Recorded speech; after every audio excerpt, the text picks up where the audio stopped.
So hey everyone, welcome back to another quick and very interesting tutorial, where in this quick tutorial I'm going to show you how you can remove the GoPro distortion using Premiere Pro. Now for example, let's say this video have been recorded using GoPro. Now in order to fix that, just simply enable the effects panel from here, and under the effects panel you simply need to search for lens.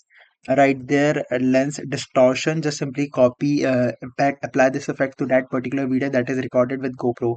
Now under this lens distortion section, set the curvature to adjust the curvature accordingly until you'll notice that the video will become into a straight line. And once you do it, you'll notice that that will definitely gonna fix your clips that have been recorded using the GoPro.